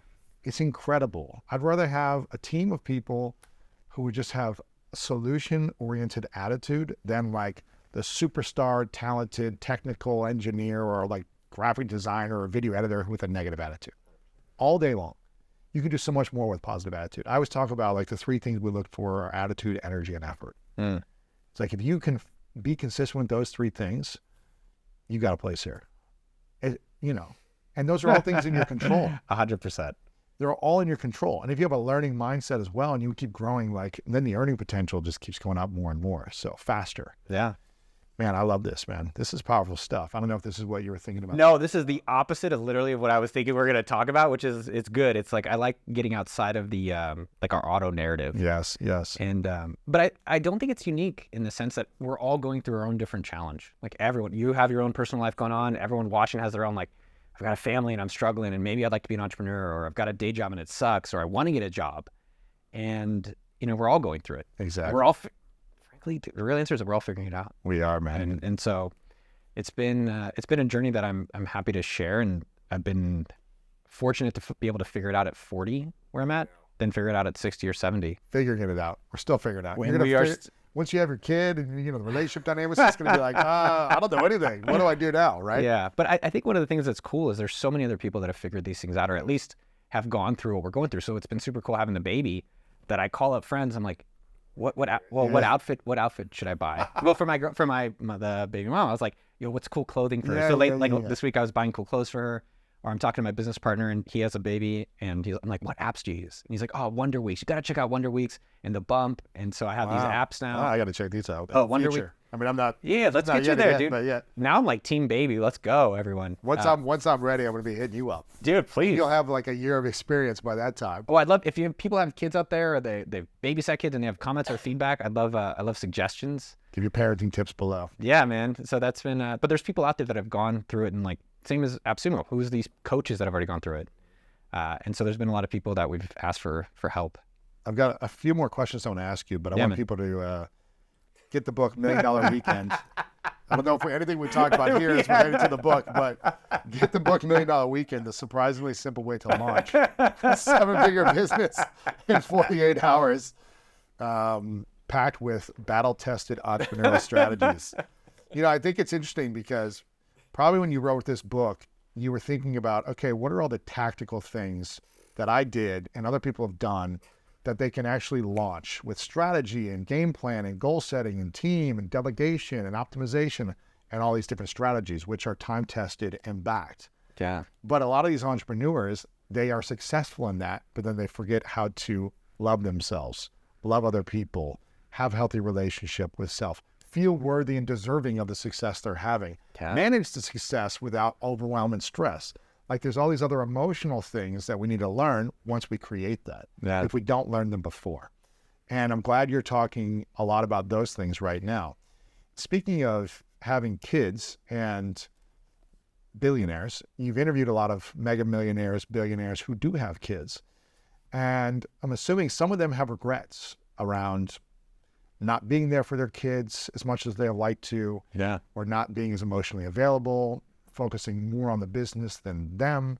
And then there's others that maybe did it really great and they showed up for their kids in a beautiful way and they built their business in a big way. Without being a parent yourself yet, but interviewing a lot of parents with a lot of money, what have you learned from rich people with kids on how to not ruin their kids with access to a private jet, with access to unlimited money, with access to the best private teachers and everything, and just without spoiling their kids? How do you raise conscious, loving, generous, healthy, kind humans when you are mega rich? Yeah, I'll find out. I'll tell you. What have you learned from people you've interviewed? Yeah, I mean, I'd say the number one thing is, how are you leading by example in all aspects? Yeah. So how are you showing up yourself? Are you and I heard a story where these rich people hired a nanny and then the kids never even saw the parents. Wow. Are you doing the dirty work? Are you doing the dishes? Are you showing up for it? Are you just outsourcing everything and not showing up for your responsibility? And how are the parents treating money? Because I think if you earn money, which I think everyone should have a chance to do it, which they do, you have access to be able to have help, to get groceries, to buy whatever things you want, and you shouldn't do that. You should definitely do that. It makes your life easier. But I think it's figuring out like what are the parts you really want to impact on your kids, and how are you teaching them that by doing it yourself. And so that's something that with Mafe, it's talking about like, how do we want to have a bunch of staff? And I'm like, no, both of us have agreed, like, let's do the hard work in the beginning. And then we figure out, okay, where is it? We don't need to always do these things, and we can hire help around that stuff. Sure. So that to me is how we're looking at it. Wow. I think most of the other people probably have been so focused on this money. And I remember with Mafe, I brought her to my house. It's a $2 million house. It's gone down because the market's going down. Maybe it's 1.5 by the time you watched it. I remember brought her to my house, and she goes in the door, and I'm like, when I've brought over dates in the past, a very long time ago, I'm like, look at this house. I'm the man. Look at this house. Yeah. Look at this. I have a photo of me once you walk in, right there. And she didn't give two. I was like, what the I did all this work. You're supposed to be impressed. She's like, and I remember, and I asked her about it a few months ago. I was like, you came over to my house. You didn't care about it at all. She's like, I just care about who you are. Wow. And I was like, what? I was like, I gotta do all this work. And it was a beautiful moment of just for all of us. That's beautiful. Like, who are we without any of these extra things, right? Who are you as a parent? Who are you as an individual? How are you showing up as a partner in your business, in your relationship, at work, whatever that is? And that was a great moment. I'm very lucky to be with someone like her. Wow. That in parenting, I have a great partner in that. And then how am I showing up that just as a dad? And I asked a friend of mine, I was how do you be a good parent? I feel there's people who had great parents and they go to therapy. There's people who had bad parents go to therapy and all these things. Yeah. The friend was like, it's hard to say how that's going to happen. You just have to give a and that's it. And that's it. Just show up, lead by example, and give a on these kids. And you can't really control all the other outcomes of this stuff. But if you're doing that, you're doing your best around it. That's beautiful, man. What's the thing that you say you're most proud of yourself in the last few years that you've done or overcome? I think not hating on myself so much, not being so critical around all these things has been a huge breakthrough. I'm very proud of this book. I'm insanely proud of it. That's why I have no problem going and talking about it, because I worked my ass off with Tall. Like at first I was afraid, and this is everyone out there. Like, what are you afraid of? Let's go into it, do your thing, realize you're capable of it, and be like, I can do some things out there. Yeah.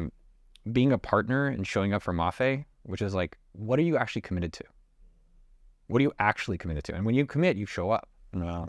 And so I'm very proud, especially now that she's pregnant. Like, how am I showing up as a partner for what she needs? It's beautiful, man. Like, am I up when she's puking at night, right? Or whatever it is that, she needs food or a thermometer or different stuff to take care of her. Wow, that's beautiful, man. So, yeah, I'm really proud of myself. And that's taken a long time, maybe 20 years. Wow, man. Yeah, to be able to get to that point. That's beautiful, man. And that's not an overnight thing. That's like doing these little things each day for myself, showing up for her. And over time now, with all these things, they've come together nicely. What's the thing you love about her the most? She's kind. The thing I generally think, I'm like, she's really hot on the inside. She's so kind. And I think we all have to unlearn some of our older dating relationships. And I mentioned it to you earlier, where I would do things and I'd always feel in trouble. I don't know if it's some childhood thing or whatnot, but Me too. I always felt like, I'm in trouble here. And I remember there's one day recently, this is about 2 months ago, before we found out we're having the kid. And she's like, I'm on your team. Wow. You probably never heard that. No, I never have. What's that feel like, having a teammate? It's funny. My first thought is unworthy. Like, I know. It's still like something to work on. It's not, you can have two thoughts. We all can. It doesn't mean there's, oh no, I'm feeling jealous, so that's bad. No, guess what? Go to the next one. Yeah. It feels lucky. I feel very lucky to be able to feel good about myself, to be able to be with someone who is just also like such a special person. I'm like, holy, how did I find this other person that I feel like, I can be a great partner for her too. Wow. It's beautiful. It feels amazing. You've been doing the work, consistently, and you've had to close certain chapters of an old identity to allow you to step into a new identity and a new chapter. But if you were hanging on to another branches because you're afraid to let go and jump into the next one, you wouldn't have this. It wouldn't be available. It's like, how do you believe when it's scary? How do you believe and be optimistic there's a great job out there, a great business out there, a great partner out there, a great self? And I think some of that is also that it's not really out there is the problem. Yeah. And I think especially entrepreneurs were like, oh, well, I need to go outside and try to do this stuff. It's like, how do we just spend, it's like, how do you spend it inside Yeah. and not chase the outside, the validation of these things? How do you spend it inside? Yeah. What do you mean by that? How do you spend it inside? How do you work on just being at peace with yourself? How do you work just accepting like, hey, I don't know these things and that's okay. Like I'm doing my best as a partner. Maybe I make a mistake and that's okay. Right. And just kind of continually kind of going through that process now at this place. And Isaac was commenting and I feel more calm. I don't feel like, okay, I don't have as many subs or I'm so happy with how much money I make. I'm so happy where I get to live. I'm like, this is great. And that's, that takes time to be able to get to that place. Yeah, a lot of times we see people spend money on the outside to try to make up for what they're lacking on the inside. Yeah. Right? We see that a lot. And you were, you weren't spending on the outside and you weren't spending on the inside. You were like, living in like an environment that was crumbling and you weren't investing externally because you didn't feel like you're worthy. Yeah. And you weren't investing internally to feel worthy either. Yeah. It seems like you've been making steps to do both. I've been in the same boat where, I lived on my sister's couch for a year and a half, and then I had just like my first apartment. It was $400 a month, and it was like I went a couple of years without a car, and I was just like, okay, let me be as frugal as possible because I don't want to be broke again. Yeah. Let me save as much as I can so that I never go back to feel like I need to rely on anyone else to live. Because it's not a good feeling, not being able to take responsibility for your life. Yes. And needing someone else, especially as a 25-year-old living off your sister or your brother, right? It didn't feel good. And so I had to learn how to overcome that fear. I remember I was like, it wasn't until, for like 10 years probably, I was like, how can I get the cheapest flight, middle seat, back row, like multiple connections to save that extra $200, right? Yeah. And like just a better seat on a flight or something. I had to really unlearn those things as well and be like, okay, but my back feels broken. I feel like my knees, I'm sitting like this because my knees are against the front. Like, let me invest in a little bit more comfort so that I feel better and I can deliver when I get off this plane or whatever. Or I never would get a hotel room. I was always like, I'm not paying for a hotel room. I'm going to stay at a friend's couch for years. Because I was like, $250 a night for a room? What can I do with that money? Yeah. And it took me a long time to be like, no, I deserve having like 6 inches of leg room, on You're a a tall plane. guy, yeah. I deserve having like a comfortable bed and like having a hotel room when I travel and not just begging to like crash on someone's couch to save an extra $200 a night. Like it took me a while to like unlearn that. What helped you feel that you started feeling worthy of deserving these things? I think that's like such a powerful, you're right. Like to all this stuff, you have to feel like to have $1 million business, you have to feel like you also can deserve doing it and getting to that point. I think I felt guilty too. It's like I didn't buy my first home until this year. I lived in 2-bedroom apartments for the last 15 years essentially, right? And which is not a bad thing. Like I was comfortable. I liked it. It was like convenient. It was flexible, all these different things. But I think it was always like feeling guilty, like, I have this money. I should be giving more of it away. I should be helping more people, which I give a lot away already. But I was like, do I need this? Just because I can afford it, do I need it? And I have a really nice 2-bedroom apartment, which is a good environment. It wasn't like crumbling. Yeah.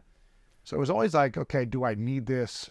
Should I invest in this? And I even had a conversation last week with my therapist about investing in stuff that I don't need. I'm like, I was going back and forth on, I have this really nice home that has been like a dream home that I want to live in for the next 10 plus years. It's everything I want for the next decade of my life, with kids, with family visiting. It's like a sanctuary. And I was like, okay, but I kind of want to have like a couple pieces of gym equipment, but they're expensive. Like having a treadmill but I don't need that because I have a gym membership. And I go to the gym all the time. So I don't need to spend more money. And I was going back and forth for like a couple months on this. I was like, it's like a big investment. And it's like, but she was like, okay, yes, you don't need it, but do you want to have the environment that saves you time, that optimizes your time so that you can help and serve more people? Yeah. And I'm like, yeah, but I can take 20 minutes and go to the gym, but she's like, yes, and you can live in abundance. Yeah. It's not that you don't have the money. So it was overcoming that fear of like, yes, I do deserve it if that's something I want, and I'm not doing it to be flashy. It's doing it to like optimize my health and have more time and invest in that that value of habits around health. Yeah. And I was kind of like, I just never want to miss an opportunity to take care of my health, and this will give me that. If the gym's closed or I can't make it, I'll it's never nice. have a excuse. So it's just learning. I'm constantly learning how to do that at different levels. Yeah. Because I'm still like, I don't need to do this. Like, life is good. I don't know. It's a constant journey. It's tough. I mean, I would say that what I've observed in business is specifically in business is where I've learned about myself the most. And it's a lot of fear. We're just a lot of us, especially people starting businesses, are afraid. And so you're afraid of feeling like we deserve these things. Yeah. And it sounds kind of crazy, doesn't it? As you say it out loud, like, oh, do I deserve gym equipment? Do I deserve having It's crazy. Yeah, it's crazy. It's a little crazy. It's crazy. And the When I reality, already have a gym membership, and like, that's enough. yeah. And I think for a lot of people out there that maybe it's a relationship, maybe it's a business, maybe it's something else. It's like, what can you do that you're a little afraid of? Maybe not a big afraid, but like a little afraid that you can practice. Like, we've done the coffee challenge. You heard this? Challenge, no. Coffee challenge is something that if you're afraid of asking, which is one of the reasons people haven't had success, you ask for a discount when you buy coffee. I ask every day for a discount everywhere. Do you really? Everything I buy, Dude, my man. I ask discounts. I say, what's the chance you can give me 10% off? Everywhere. On a piece of clothes, a coffee, whatever. Maybe not every day, I'm exaggerating, but frequently. And my fiance watches me do this all the time, and she's kind of like, what are they going to say? But now she's in on it too. It's good. So I'm like, hey, what are they going to say? No? Okay, then you don't get it. Exactly. No ask, no get. And so, with these things of feeling like we deserve stuff, how do we face some of the fears? So that the coffee challenge is like, can I ask for something, get rejected, and realize, I can ask for other things that I want in life. Right. Don't you have this thing in the book called The Creator's Courage? The courage in general and the creator's courage is like, how do you keep facing fears? Yes, constantly. And in small ways. It doesn't have to be I have to go and do videos on the street, or I have to go like public speaking or something. Yeah, or change my job. Can you do something small? Put yourself out maybe on social media. Ask one person to be your customer. Ask someone if you could do something like to mow their lawn. And maybe like, hey, if you like it, you can pay me next time. And so it's doing these small activities. Maybe it's the coffee challenge, like it seems like you're an expert in it, that you can do that's available to anyone worldwide, that you can start feeling a little bit more courageous. You can start thinking like, what else can I do?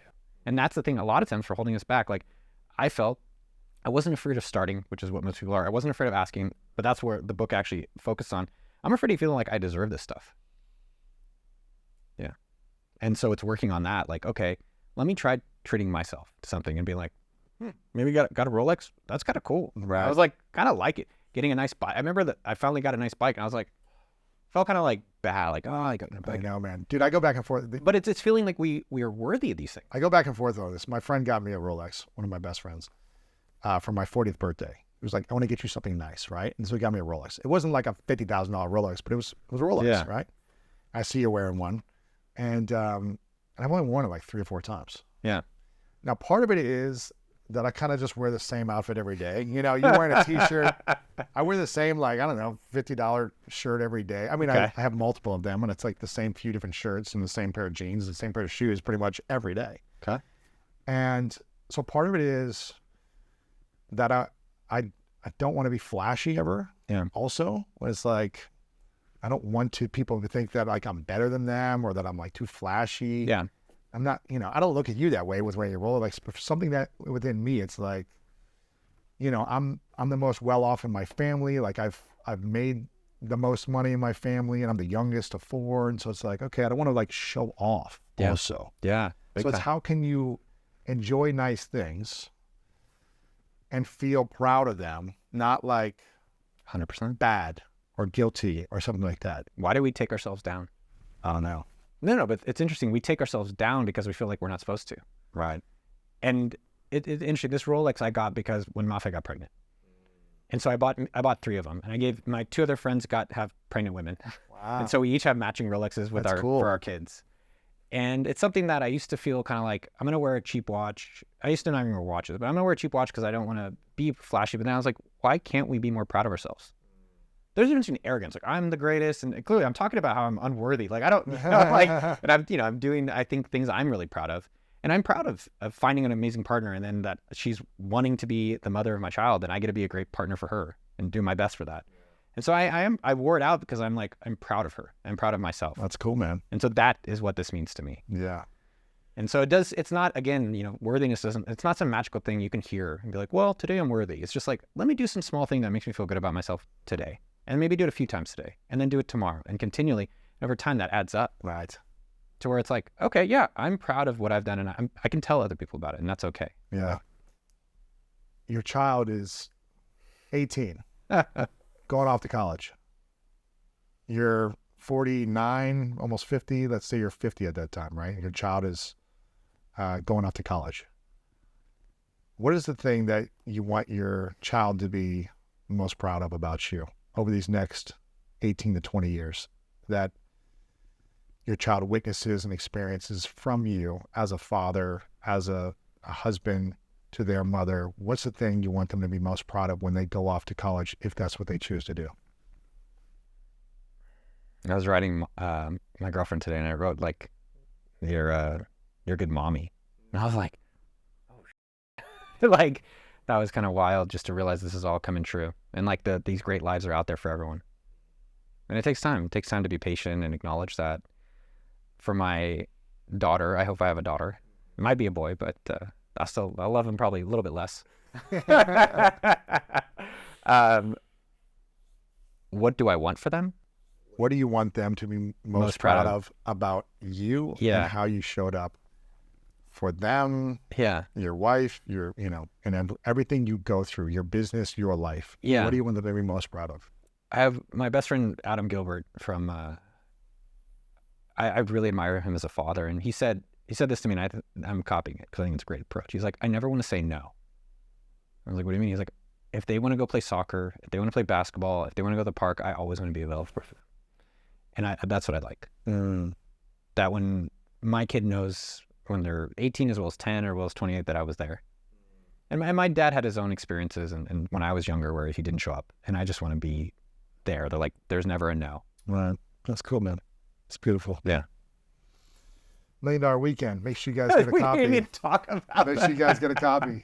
If you want to learn all the strategies about I think it's cool though. You talk about how to make time to run a multiple 7-figure business, a YouTube channel, how to have a healthy relationship, all these different things, how to find your freedom number. This is really interesting because I think a lot of people don't know what their number is. Yeah. So how do you find that freedom number and just say, oh, I don't need to be some massive, financially rich person. I can strive for this thing, which will give me everything else I want. Yeah. I always thought it was risky to have a day job. I just thought it was so risky. And I met this guy, Jake, recently. He's got 3 kids. And he's like, I don't want to live a what-if life. Mm-hmm. I never wanted to live this what-if life where if I didn't try the thing, I'd regret it. Yeah. And people have had these ideas of, I'd like to make a little bit more money, or I've had this idea. Jake wanted to do golf trips. And it's like, I don't want to he spent 2 years thinking about it. And in 1 weekend, he was able to get it going and change his life. Yeah, try it on the side. And so it's like, how do you get out of that what-if life? And my idea of the book is that people buy it and take action. Absolutely. For themselves. Yeah. Yeah, don't buy it and don't not take action. Yeah, make sure you get it and take the actions on it. If you've got some type of dream or goal or project you're working on or want to work on, make sure you get this and start taking action. This is a question I ask everyone towards the end of the interview. It's called the 3 truths. So imagine a hypothetical world. It's the last day on earth for you, many years away. You get to live as long as you want. You extend your life to any age possible. I like that. And you get to experience all of your visions and dreams in real time, and they all happen. Yeah. With every area of life. But for whatever reason, on this last day, everything you've ever created has to go with you. This interview, all your YouTube content, this book, like the messages you shared with the world, we don't have access to for whatever reason, hypothetical. But you get to leave one final message behind. That's all we would have to remember your information by. And I call that 3 truths. It's kind of your 3 biggest lessons. If you could fast forward in time to that final day and think about all the lessons you've already had and all the lessons you're going to have, what would be those final 3 truths for you? I have a belief that there's no such thing as legacy.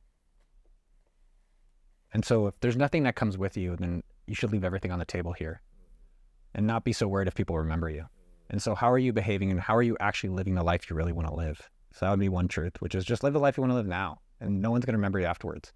Elon Musk, by the way, no one's going to care about him in 1,000 years, 100%. So what life do you want to live? and leave it all out while you're doing it. Mm-hmm. Another truth, people have heard of this, like, how do you treat others? That's a truth. I think I would say a truth I'd love to everyone is just send someone something nice today. Just a text even, like a call, a DM, and have a little, I would say just with that, just be generous. Like, go and tell someone something nice. Right now, everyone can do it. It's available. Yeah. I would encourage everyone to be an entrepreneur.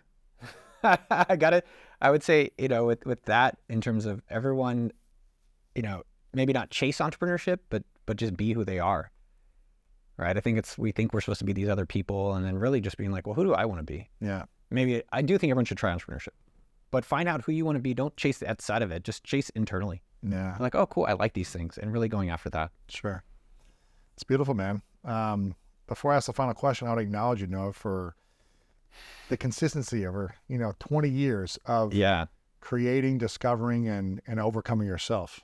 Yes. I want to acknowledge you for being committed over the last 3 years to letting go of old things that don't serve and support a future vision that you want. Taking the courage and taking the risk to overcome that and let go of things that are scary to let go of, that are hard to let go of. I've been there too.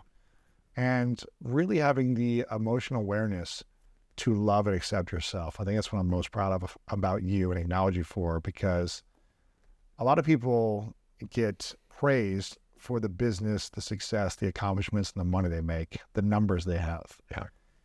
But most people will never, it'll never be a headline in Time magazine about how you learn to love and accept yourself and feel worthy. And I think that's the most valuable thing you can do for yourself and those around you. So I really acknowledge you for that, man. It takes the most courage of all to heal and love yourself. And I'm sure it's probably some of the hardest challenges you've had in the last few years going through that journey.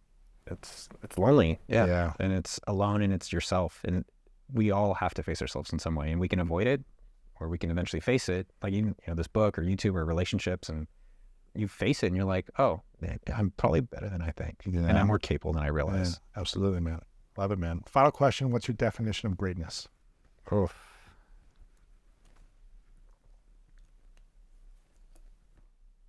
I think definition of greatness is that you're doing what you want. Like, you're doing what you actually want. Like, what do I really want? You work your ass off. You work hard, and then you're proud of it. Whether you get the accolades or recognition of any of these things, you're proud of yourself. I think that's great. There you go. No, my man. Appreciate it, brother. You cannot overcome something that doesn't exist. You are creating in your mind the boogeyman, and all day you are fighting the boogeyman.